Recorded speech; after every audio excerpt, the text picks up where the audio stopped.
नमस्कार मित्रों, आपका मेरे इस YouTube चैनल एस्ट्रोलॉजी विद प्रीति में हार्दिक अभिनंदन है। मित्रों, आज हम लेके आए हैं अपनी वही श्रृंखला जिसमें हम ये बता रहे थे कि बिना कुंडली की सहायता के हम कैसे जानेंगे कि कौन सा ग्रह हमारी कुंडली में कमज़ोर है और उसको मजबूत करने की अपना पूरा भरसक प्रयत्न करेंगे। तो मित्रों, इस श्रृंखला में हम बृहस्पति ग्रह तक पहुँच चुके थे। आज की इस एपिसोड में हम बताएंगे आपको कि शुक्र ग्रह को हम कैसे जानें कि हमारी कुंडली में वो कमज़ोर है और मेरे पास और कुंडली नहीं है, लेकिन हमारे जीवन में उसका कहीं ना कहीं प्रभाव कम दिख रहा है। तो मित्रों, देख लें, कुछ लक्षण ऐसे हैं।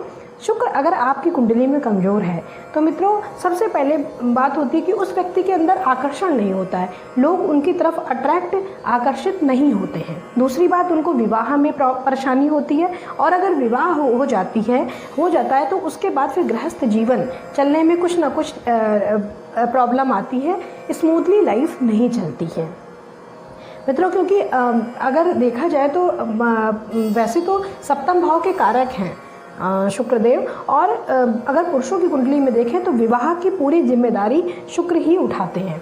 अतः कहीं ना कहीं पर शुक्रदेव की कमजोरी से विवाह में परेशानियां आती हैं। साथ ही आप वीर्य की कमी, क्योंकि उसके कारक होते हैं, तो वीर्य की कमी कहीं ना कहीं होगी। और साथ में आपको कहीं ना कहीं इत्र की खुशबू नहीं पसंद होगी, आभूषण की कमी होगी, आभूषण आपके पास नहीं होंगे, स्थिर संपत्ति नहीं होगी। कार और लग्जरी आइटम खरीदने के लिए आपको बड़ी मेहनत करनी पड़ेगी और आपके पास कहीं ना कहीं जब भी आप कुछ भी लग्जरी चीज़ों को लेने के लिए जाएंगे तो आपको कोई ना कोई परेशानी आएगी। सैया सुख में भी कमी होती है और क्योंकि इसके भी कारक होते हैं। कहीं ना कहीं भोग विलास, जिसे कहते हैं भोग विलास की प्राप्ति नहीं होती अगर शुक्र कहीं ना कहीं कमज़ोर है। सुख नहीं प्राप्त होता है, स्थिर संपत्ति नहीं प्राप्त होती क्योंकि द्वितीय भाव के भी कारक हैं वो वहाँ पर। तो कहीं ना कहीं बचत के सेविंग्स भी बहुत कम रहेगी, आभूषण की भी उस व्यक्ति के पास कमी रहेगी। कुल मिला के चकाचौंध की हर चीज़ जो भी जीवन में है वो कहीं ना कहीं उसकी कमी दिखेगी।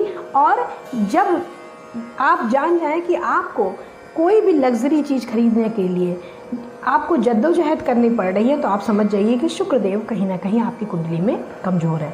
तो मित्रों, बारी आती है कि कौन से उपाय करें जिससे कि हम शुक्र ग्रह को मजबूत करें। तो मित्रों, एक शुक्रदेव का मंत्र देख लीजिए, ओम शुक्राय नमः। इसका जाप 108 बार करिए और श्री सूक्त का पाठ आप नित्य करिए। लक्ष्मी माता की आराधना करिए जितनी ज़्यादा से ज़्यादा हो सके। दान की बात करें तो सफ़ेद वस्तुओं का दान आप कर सकते हैं। शुक्रवार के दिन आप सफ़ेद वस्तु में चीनी, चावल और इत्र कर सकते हैं। ओपल को दान कर सकते हैं और साथ में कहीं ना कहीं चांदी को भी आप दान कर सकते हैं। ये कुछ चीज़ें हैं जिनके दान करने से शुक्र ग्रह मजबूत होता है। तो मित्रों, आज के लिए बस इतना। अगली श्रृंखला में हम लेके आएंगे अगले ग्रह के विषय में जानकारी कि किस तरीके से बिना कुंडली के हम जानेंगे लक्षणों से कि कौन सा ग्रह कमज़ोर है और उसको मजबूत करने के उपाय। तो मित्रों, तब तक के लिए नमस्कार।